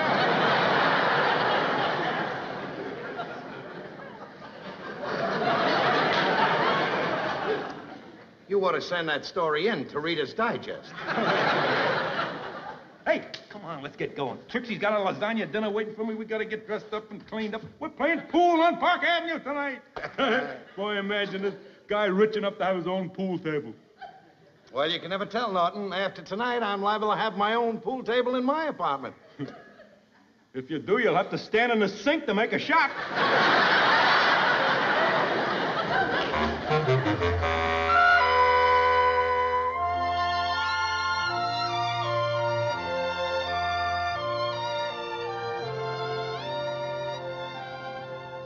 Just make yourselves at home, gentlemen. Mr. Marshall will be here presently. He's in the library. What? He's in the library. Oh, he ought to be here soon. The library closes at 9. May I take your hats, gentlemen? Oh, certainly. Here you are. Thank you. I'll be careful of that. I just had it blocked. Oh, what a spiffy joint, huh? How about this? Hey. I bet your furniture in here cost a couple of $100 at least. Easy. Hey, get a load of this thing. A toppin' caught by J.J. Marshall, April 1939, Key West, Florida. Oh, about that. Look at that thing. Huh? That's the funny thing. My boss has got one of those in his living room. When was he in Florida? Never. He killed it in self-defense down the sewer one. Hey. Oh, this. What's that? First prize, International Dog Show, awarded to Mrs. J.J. Marshall. Well, she might not be attractive, but she's a very lovely woman. It's for breeding dogs. Oh, boy. This is beautiful. Wonder what this here for? Oh, well, that's to open and shut the drapes. Open and shut the drapes? Don't open and shut the drapes. Must be stuck. You rang for me, sir? No. My mistake, sir. You gotta give it a good gang. I told you nothing happened. It don't open and shut nothing at all. That's all. You rang for me, sir? No, he didn't ring. What? Must be one of those nuts. It's gotta be connected to something. Oh, boy, this is a beautiful table. Level, beautiful. Boy, I hope it don't throw my game, that's all. Now, look, no matter what Mr. Marshall does tonight, every shot he takes, compliment him. You know, encourage him. I know the situation tonight, Ralph. Don't worry about a thing. And may I take this opportunity to wish you a lot of luck tonight, because this may be the first step up that ladder of success. Thank you, Norton. Good evening, Cramden. Mr. Marshall. Sorry to have kept you waiting. Now, I want to make sure that we're not disturbed. Okay. You rang for me, sir? Yes, Roberts. I won't take any phone calls. Very good, sir. I didn't like that. It was tied to the butler. Well, Ralph, I'm in your hands. What do we do first? Well, the first thing to do is to pick out a cue. Yeah, get the old cue stick. Here you are, Mr. Marshall. There Here you you are, go. Norton. Thank you. Then the next thing you do is to chalk up. Here. Yes, just like this. That's it. That's so that in case the tip is slippery, you chalk it up and then it won't skid off the ball. That's it. Chalk up. Say, look at how well he did that, Norton. Oh, he was a good chalker for the first time. Yeah. Now, the next thing to do is to learn how to stroke. See, you put it in between, you have the ball there, and you put the cue in between your fingers like that. And you have what they call a bridge, see? Now you go back easy, easy. And the idea is to hit the white ball into that pack and break them all up. That's it. When all the balls break up there on a break and one of the balls goes into each pocket there, each one of those is a point for you. Oh, I see. Yeah. Now, go ahead. You take a hit at the ball. Well, now, you'll have to be patient with me. Remember, I'm just a beginner. Come on there.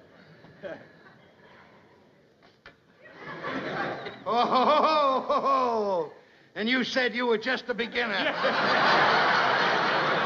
But I missed the ball. Yeah, but you came so close. Yeah. Go ahead, try again. Excellent, excellent. But I missed it again. Yeah, but you're getting closer. Yeah. Here, go ahead, try again. Well, this time, I'll hit it. Good. Easy. Oh! Look at that. Boy, Mr. Marshall, if anybody had told me that you was a pool hustler when I met you this afternoon, I'd have laughed right in their face. Well, you're both being very kind and encouraging, and I appreciate it, but I still think that my idea of this afternoon is the best. I'll learn a lot more about the game if you two play and I just watch. Well, all right, any way you want it. You know, I want to tell you something, Mr. Marshall. When you do learn this game, it's perfect for relaxing. You're going to like it. I was never aware until recently how many men play pool. Oh, it must be 9 out of 10 down at the bus depot play. I think, Ralph, that the average is higher than that. Well, I'll show you how to stroke. All right?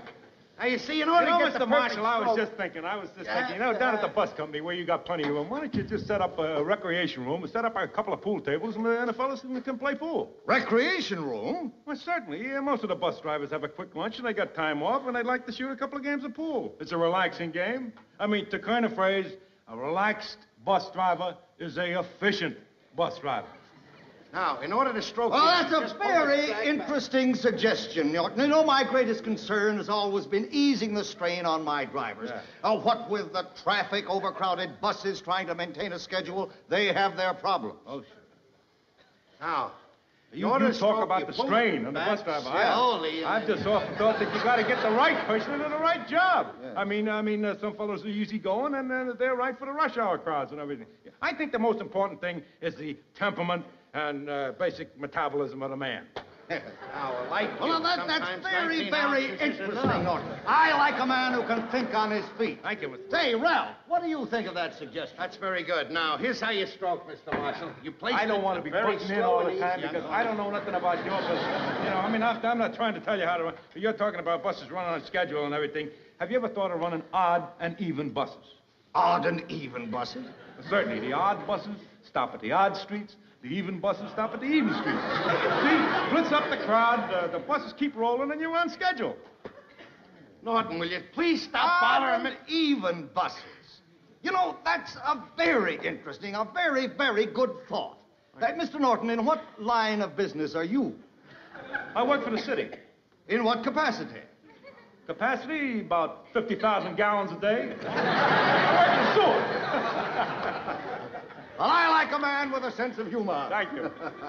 Now, look, if you want to ever... Now, never mind, Ralph, never mind. Say, Mr. Norton, how would you like to come to work for me? Hey, work for you at the bus company? Yes. Now, for a long time, I felt the need in our organization for a man who understands the driver's problems, for a bus driver supervisor. A man who really can understand their problems, find ways of alleviating them, and raise their morale. Now, from the few things I've heard from you tonight, you'd fit that position perfectly. Oh, I realize this is rather sudden. I don't want your answer right away. Why don't you sleep on it and get back to me tomorrow?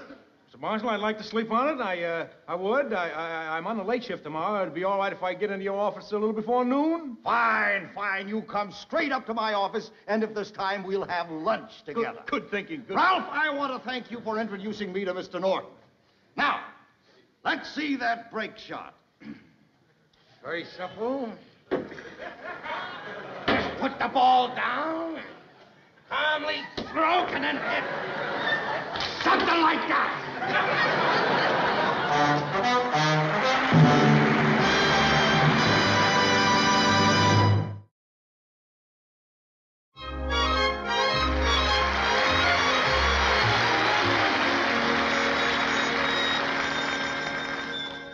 Trixie, what time is it? 10:30. Hey, I gotta go downtown shopping tomorrow. There's a big sale on men's shorts, 89 cents a pair. Norton could sure use some. So could Ralph. What sizes they got? Oh, all sizes, 32 to 50. No, nothing there for Ralph. Oh, Alice, would you please sit down here? Your coffee's getting ice cold. Oh, Trixie, I haven't got the patience to sit. Ralph was so enthused and so hopeful when he left here tonight that, I guess it's just sort of catching. Oh, and Alice, wouldn't it be wonderful if Ralph became an executive of the company because of tonight? Oh, Trixie, on the strength of spending one evening with your boss, you don't become an executive, you know. I guess that would be a little too much to hope for. But I'll bet tonight's one night Ralph is never going to forget. I'm sure of that. Well, gee, I better get back upstairs, Alice. You know, I still haven't made those 3 corned beef sandwiches for Norton to take to work tomorrow. Oh, thank goodness I don't have to bother with that. Ralph has his lunches in a restaurant. So does Ed. Well, what are the 3 corned beef sandwiches for? That's what he eats on the way to lunch. Oh. Bye, Alice. Bye, Trixie. Oh, hi, Ralph. Ralph. I don't ever want you to see that girl again. And I don't ever want the name of Norton mentioned in this house again. Well, Ralph, what happened? That sneak. That Benedict Arnold. Oh, Norton? I told you never to mention his name in this house. Well, will you tell me what happened, Ralph? He talked Marshall into giving him a job. A job with the bus company? Then why are you so upset? Because he's going to be my boss. Your boss? That's right. Marshall's making him a supervisor over the drivers. Norton? Yes. I asked you not to mention his name in this house. Well, Ralph, how could you know who I mean. How could he talk Mr. Marshall into offering him a job like that? Very simple. He walks into Mr. Marshall's house and he starts making idiotic suggestions. And with every suggestion, Marshall's going along with him like a dope, believing everything he said. You mean he offered him a job on the basis of his suggestions? Oh, sure he did. If I live to be 100 years old, I'll never forget tonight. I can hear every word Marshall said to him. Why, you'd be perfect for the job, Mr. Norton. My, that's a wonderful suggestion you made, Mr. Norton. Oh, Mr. Norton, I like a man who can stand and think on his feet. Norton works in a sewer. He's got to stand on his feet to think. If he sat down, he'd drown.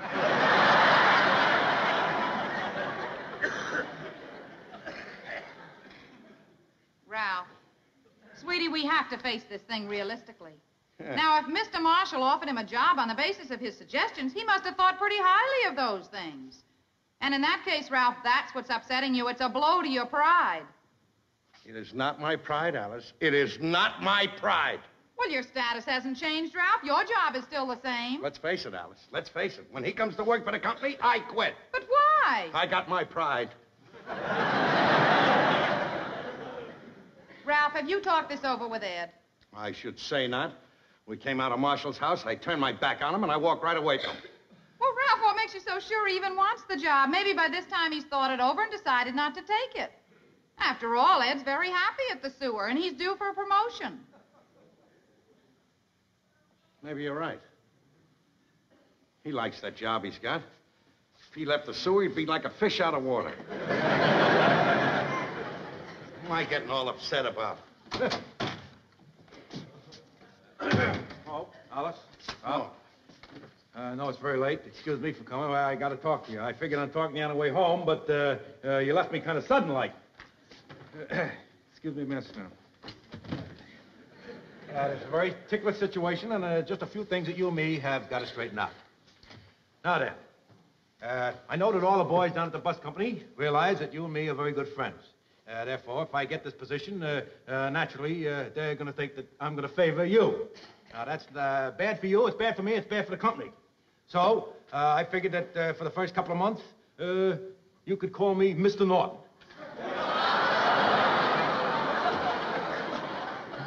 Ed, I don't think there'll be any necessity for that whatsoever. It's a very informal place.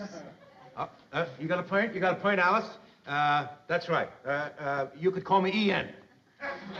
Listen, Ed. Why don't you wait until you get the job, and then those things will just straighten themselves out. Maybe you're right, Alice. Maybe you're right. Ralph, another thing.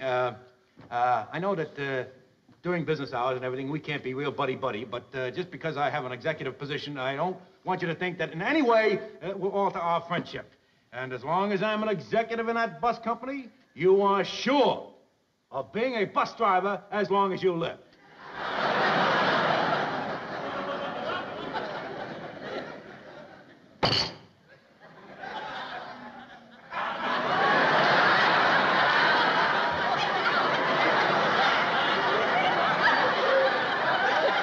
That's no way to treat you. Get out!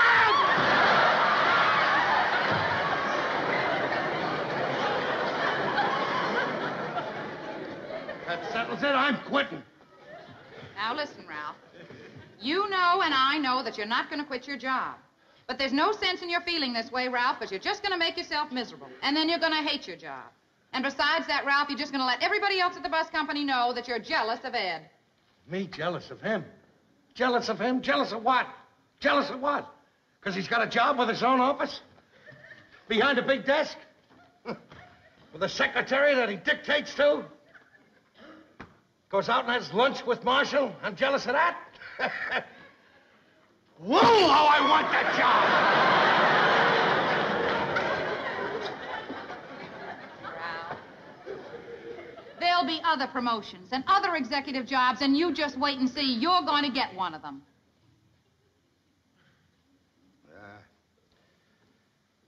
What's the use of kidding, Alice? You picked the loser. I'm never going to be any executive. Never going to be anything but a bus driver. 16 years I worked for that company. Where am I? Same spot I was in when I started. Norton meets the boss one day, makes a couple of suggestions. Look where he gets. It's the difference. I just haven't got it, that's all. And you're right. I'm just angry with Norton because of my pride. Stupid pride. Ralph, I'm not going to have you talk that way. You are a very valuable man in that company. Yeah. I'm going upstairs. Why, Ralph? Going up, tell Norton I'm sorry I yelled at him and that I congratulate him. I'd like to see you a minute, Ralph. I wanted to see you, too. Well, I owe you an apology. An apology? Yeah. If it hadn't been for Trixie having such a good memory, I would have really done you an injustice.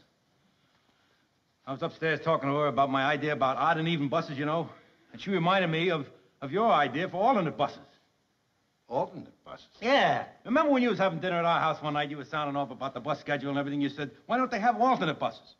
Well, I said to Mr. Marshall, odds and even buses. You said alternate. It was your idea. I just used different words. I got to thinking of it, but all of these suggestions that I gave to Mr. Marshall were yours. I just gave them to him in different form of words, that's all. I guess the ideas were just stuck in the back of my head from listening to you. But what about that thing you said about the right guy for the right job?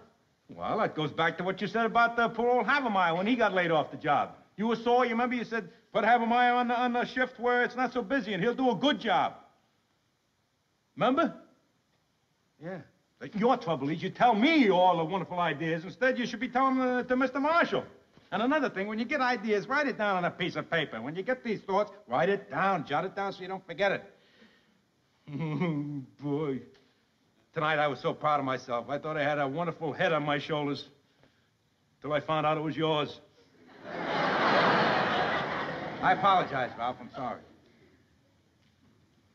Norton, I'm probably the most fortunate guy in the whole world to have a friend like you. Well, You're thank you. one of the nicest guys I know. And listen, you're coming with me tomorrow, you know. You're coming with me right down to Mr. Marshall's office, and I'm going to tell him that all the ideas that I gave him are your ideas, and you are the man for supervisor. Oh, thanks, Ed. Wow. And furthermore, if things pan out the way that I think they will, and there's no reason why they shouldn't, and there's no, an opening in that bus company for me, I'd be glad to work for you. RK.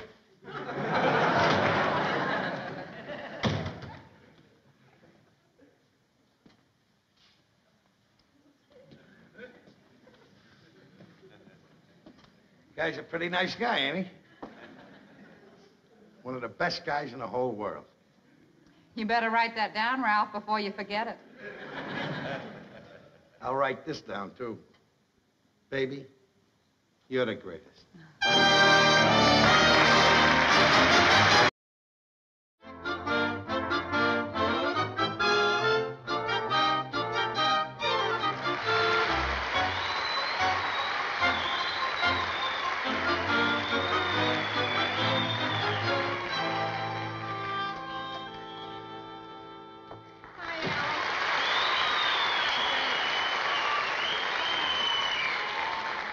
Alice, here's that can of corned beef hash you wanted. Oh, thanks, Trix. It's awful nice of you to pick it up for me. Sure. Say, Alice, have you done any marketing down at Krause's lately? Well, I guess so. Why? Well, Krause's youngest kid is working there now, and is he ever fresh? He thinks just because his father owns the place, he can say anything. Well, what happened? Well, I walked in there today, and I asked him, how much is your chop meat? And you know what he said to me? 58 cents a pound. Sweetie pie. Gee, that is fresh. Why didn't you tell old man Krause about it? I did. And you know what he said? Don't worry, I'll take care of it, honey. Oh, I'm telling you, Alice, ever since the war, these butchers don't know how to treat a woman with respect. Oh, and speaking of someone not treating a woman with respect, my Ed'll be home any minute. Oh, Trix. I gotta get up there and cook some supper. Oh, Alice, I almost forgot what I wanted to ask you. Look, while Ralph and Ed are away on the raccoon convention, why don't you come upstairs and stay with me? Oh, thanks, Trix, but I already told my mother I'd stay over there with her. Oh. Gee, I wish just once the fellas would take us along on a convention. Oh, not that I care anything about those silly old raccoons, but it'd be nice to go to Minneapolis and get away from here for a while. Well, you can just forget about that, Trix. Every year we ask them, and every year they refuse. I know. I don't suppose I can force Ed into taking me. After all, he saved up his own money out of his allowance. He's got almost $50. No. How much did Ralph save? About 50 cents. It'll be the usual thing any night now. He'll be coming home asking me to give him the money to go. But Alice, that puts you in the driver's seat. Don't give it to him unless he takes you along. Oh, no, Trix. I made up my mind. Ralph would rather not go than take me with him. And I've been able to save some money out of the housekeeping, you know, so I figured he's been working pretty hard this year, and if this is his idea of fun, well, he deserves it. Well, all I know is if I were in your shoes, he wouldn't get the money unless I went along. Well, I'm sort of inclined to agree with you, Trix, but no, I made up my mind. I'm going to tell him as soon as he gets home tonight. Well. Hey there.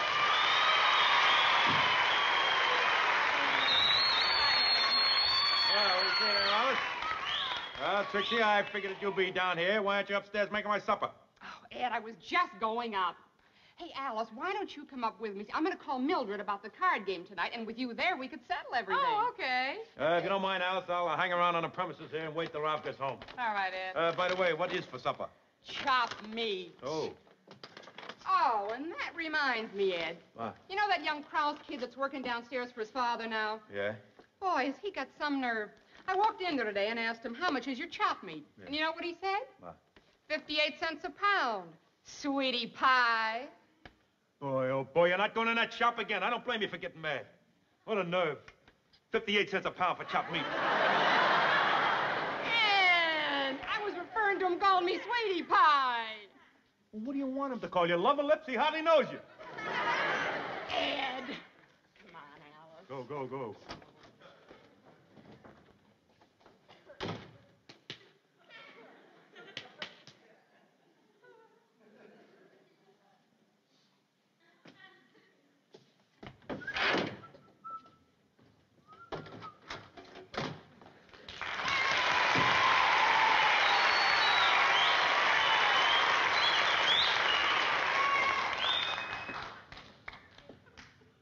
What are you doing? Wait, be right with you.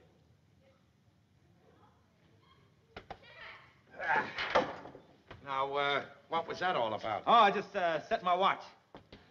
You mean to tell me you can look at the sun and set your watch? What do you mean, look at the sun and set my watch? I set my watch by the Chinese restaurant. It opens at 5 p.m. every day. You don't believe me, do you? I can tell by the way you're looking at me you don't believe me. I could tell you with the time all night long just by that Chinese restaurant.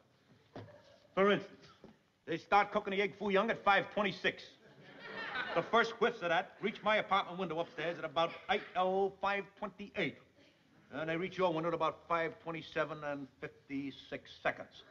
It's a known fact that the aroma of egg foo young rises at the rate of 320 feet per second. Now, moo goo gai pan, which is of a heavier consistency, travels upwards at a slower rate. They start making that about 5:37. Sometime somebody comes in, orders a family dinner, then I'm completely thrown. I don't ever know what time it is. Wouldn't it be much easier if you bought a new watch? No, why? Nothing wrong with my watch. All it needs is a new mainspring. I just gotta find a guy to fix it. I think I'll write a letter to Walt Disney tonight. Well, what do you got there? What? I stopped off at the novelty store and bought a few things to take with me on the convention. Oh. I'm telling you, Norton, I'm going to be a riot. Get a load of this stuff. What do you got? Get a load of this. Now, this is a trick camera. How's that work? Well, you ask somebody if they want to have a picture taken, they say yes. And they start to pose, and then you just push the plunger, and they got a face full of water. What else do you got? Yeah? I got a box full of cherry bombs. Oh, they're great. You know the racket they make when they go off. Ba-boom. Here's a buzzer. You put it on your finger, you know. Shake hands with somebody to get a shock. Yeah. This'll kill everybody. Yeah, sure. Oh, I bought a couple of false faces, too. Oh. I got one for you. This is for scaring people. Oh, hey, look at... Hey, wait a minute. Let me see there. No, I'd like to borrow one of these. No, I'll borrow this one here.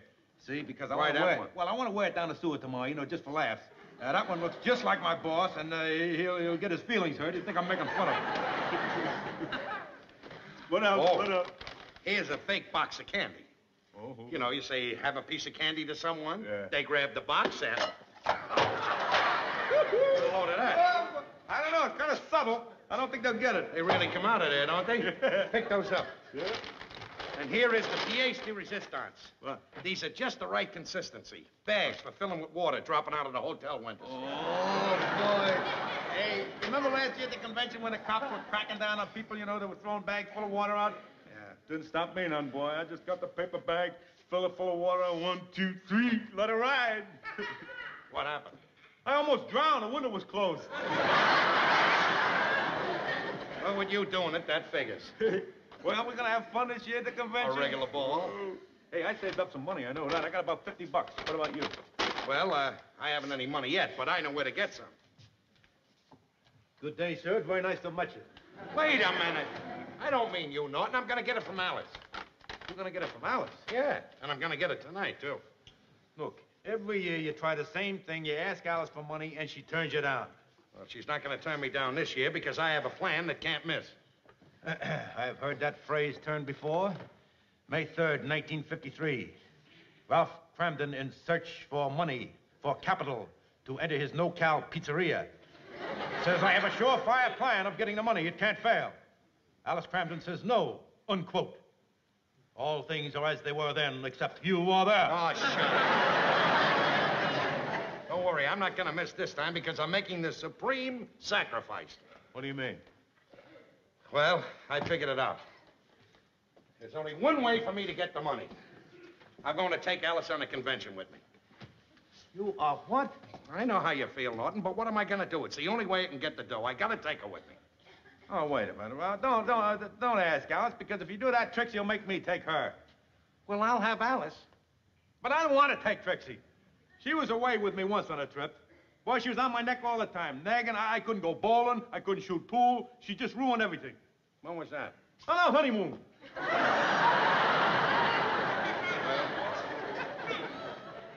I just got to do it, that's all. Hiya, Ralph. Oh, hi, Alice. What's all this stuff on the table, Ralph? Oh, I went down to the novelty store and bought this stuff for the convention. And speaking of the convention, I got something I'd like to tell you. Oh, Ralph, I have something I want to tell you, too. I've been thinking the whole thing over. It'll wait until I tell you what I have to tell you. And is it a surprise? Ralph, what I'm going to tell you is going to be a big surprise to you, too. I Now, don't care please how let big me a tell surprise you. it is. What I have to tell you is going to be even a bigger surprise. Ralph. Please, sit down. All right, Ralph, what is it? Alice, I would like to have the honor and privilege of having you accompany me on the Raccoon Convention to Minneapolis this year.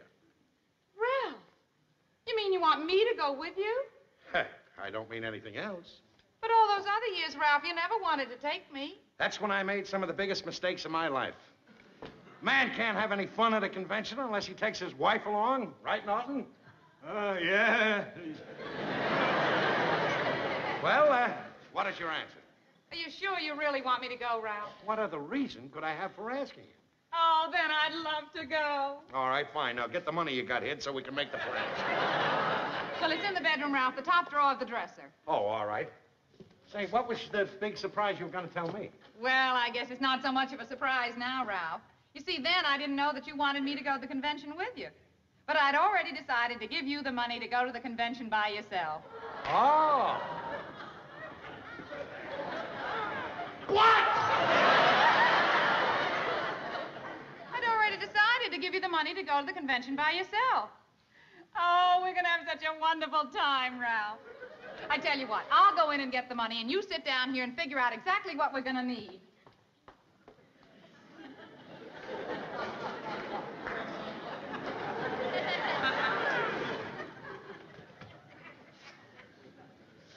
Well, we're going to have a lot of laughs at this convention with the wives along. I have a feeling that I may replace you as poster boy during National Nut Week. Will you tell me one thing, please? How do you get us into these fixes? Very simple. Very simple, Norton. I have a big mouth!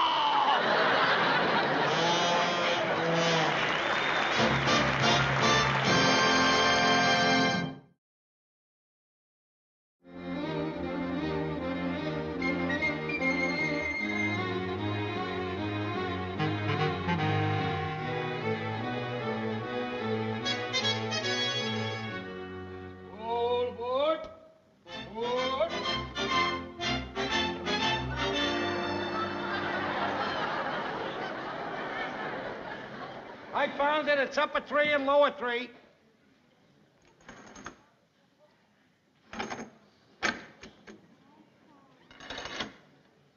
look! Where are you?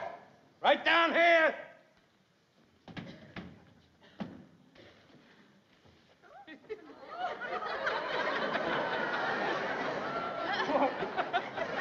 Fine, feeling good.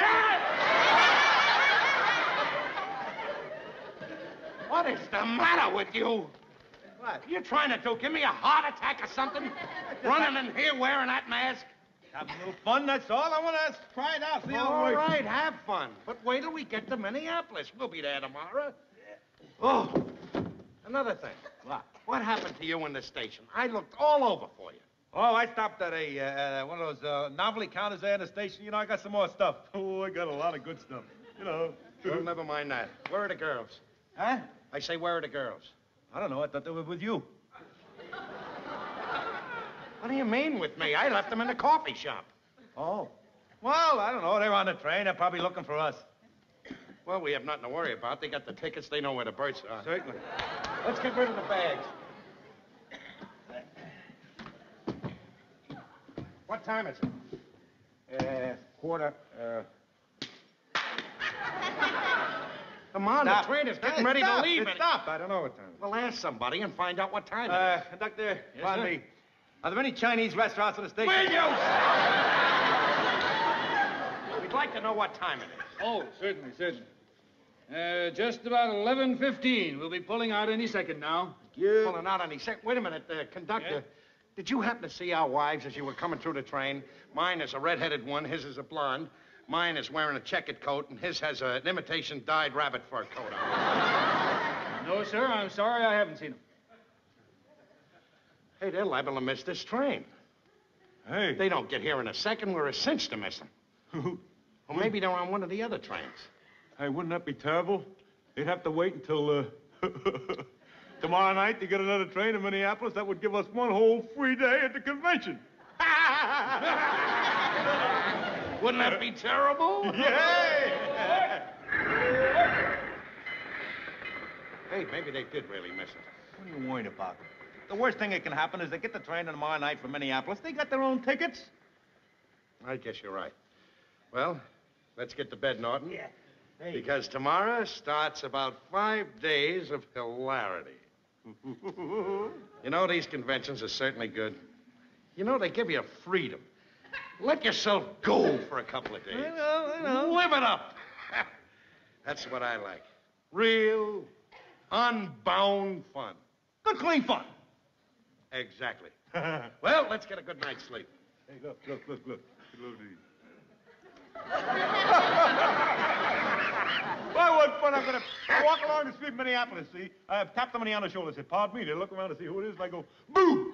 Let me see those, huh? Try them on for size. They're all right at that. Give you a good effect. Yeah. They're okay. I got a lot of stuff there. Gee, I wish I had a pair of these. Take them. I'll get another pair. I know the guy that makes them. Thank you. I got these rubber marshmallows, you know, the trick kind. Yeah. Got these here trick handcuffs. Hey, is that Alice? Where? No. Oh. Oh, What did you say you had? Oh, these trick handcuffs. You know, you put them on your wrist, see? Then you get at them without using no key. You just go like this, you go, boom. You're right at them. Well, that doesn't sound like a great deal of fun to me, sitting in a hotel room all day going boom. No, you don't get the idea of it. I put it on one of my wrists, see, like this. Now watch. Then you get out here. See? No key. Then I go up to some other fellow and I say, let me have your wrist, please. And I put it on like this. Now I let it go on there for a while. We're yakking it up a little. Pretty soon he gets a little panicky, you know. He's wondering, well, let's get him off. So I start looking for the key, you know, like there's a key to it. But there ain't no key, you know.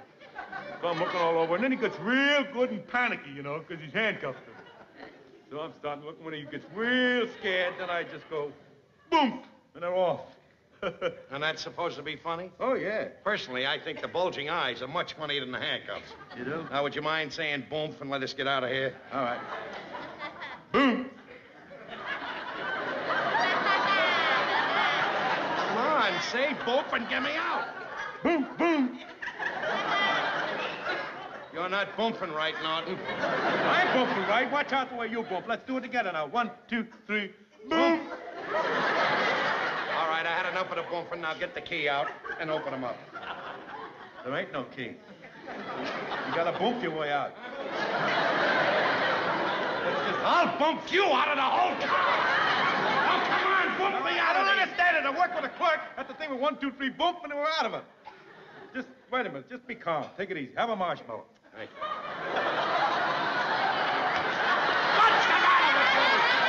Don't pull any tricks on me. They work good, don't they? Very funny. Now, wait a minute. Come on. Wait a minute. Let's, maybe I can step on it now to stamp it out. Awesome. Wait a minute. Get your foot out of there, Norton. Get it out of there. Get your foot out of there. I can't get it. Now, look, Norton.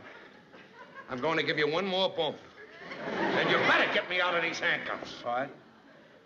1, 2, 3, boom. All right, that's all. Now, look. Let's get to bed. When we get to Minneapolis tomorrow, we'll get a hacksaw and we'll get out of the handcuffs. Okay. Guess we'll have to... Yes, we'll both have to sleep in the bottom berth. Get those bags out of the way. Why does this have to happen to me? Get in there.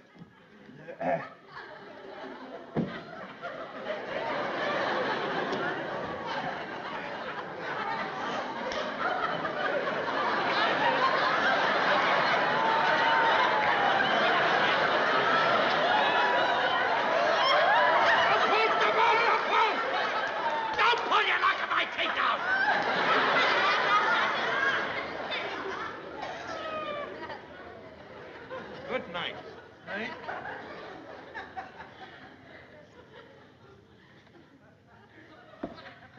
Ralph? What is it? Kind of hot, sleeping with a jacket on. I'd like to take it off. Why does this always have to happen to me?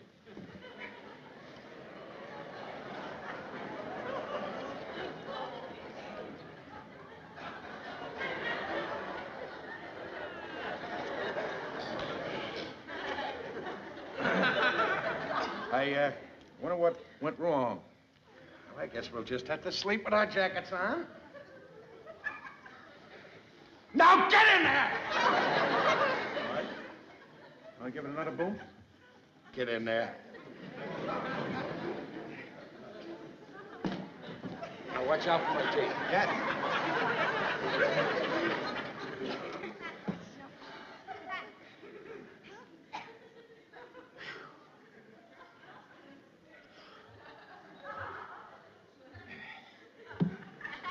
Ralph. What is it now? You mind if I sleep on the outside? I don't like to sleep on the inside. I got claustrophobia. All right, go ahead. Now climb over slowly.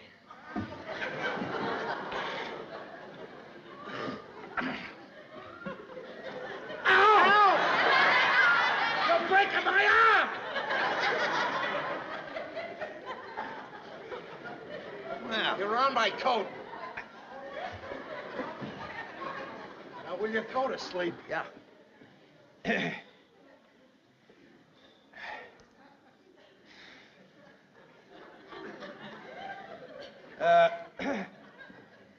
Well, all right. What do you want, Norton? I can't sleep on my back very well. Get out! Get out! Get out! Get out! You can't sleep on your back? Oh, I can't. Get up there. Get up! Yeah? Get up! Get on your stomach. Hey, look. Never mind that.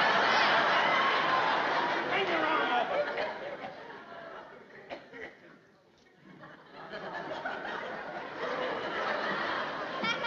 Reach down a little. Reach up a little. Oh.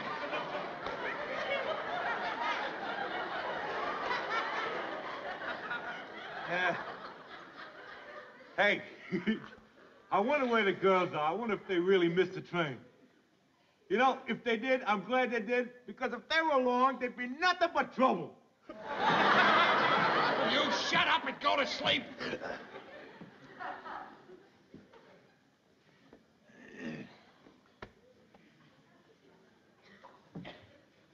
Hey, Ralph? What? Mind if I smoke? I don't care if you burn.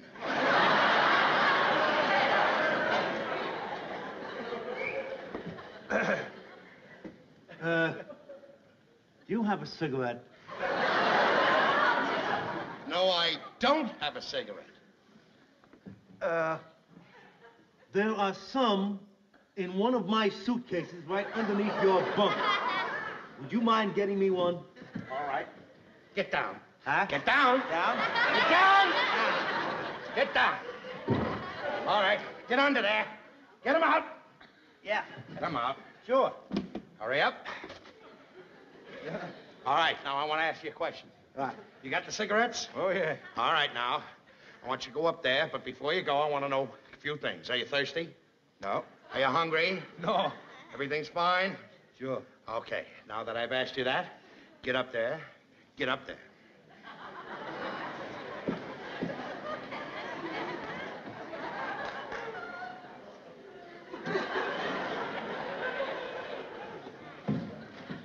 Good night, Norton. Night. Ow!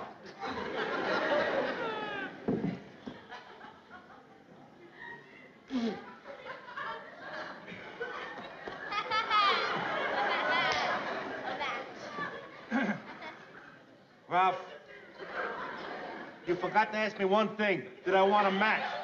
Get out! Get down! This is the end! Gentlemen, what seems to be the trouble? What seems to be the trouble? I'll tell you what the trouble is. First of all, he makes my wife and his own wife miss the train because he can't keep an eye on them. Then he gets in here, puts handcuffs on my wrist. That isn't enough. I ask him if he wants a drink of water. No. I ask him if he wants something to eat. No. He doesn't want anything until he gets up there, and then he wants a match. And on top of everything, I gotta be handcuffed to this idiot all the way to Minneapolis. Minneapolis? But gentlemen, this train isn't going to Minneapolis. We're going in the other direction, to Norfolk, Virginia.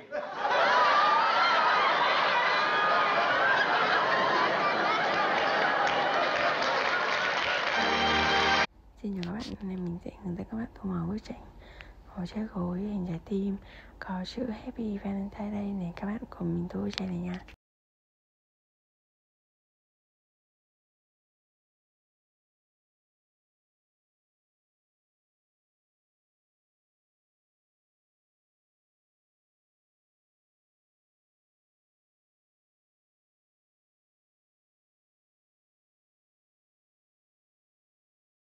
Dòng chữ này mình tô màu hồng nhé.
Bên ngoài này mình tô màu tím.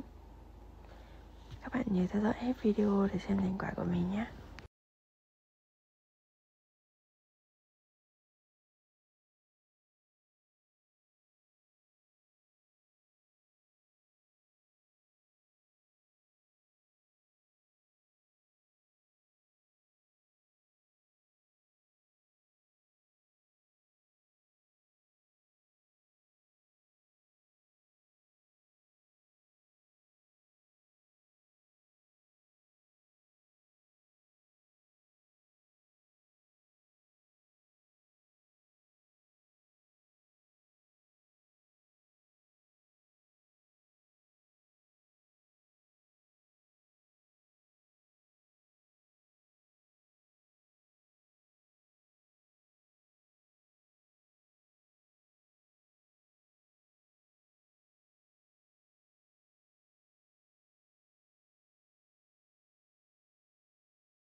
chỉ với ít phút mình đã tô màu xong bức tranh ngày hôm nay rồi đấy.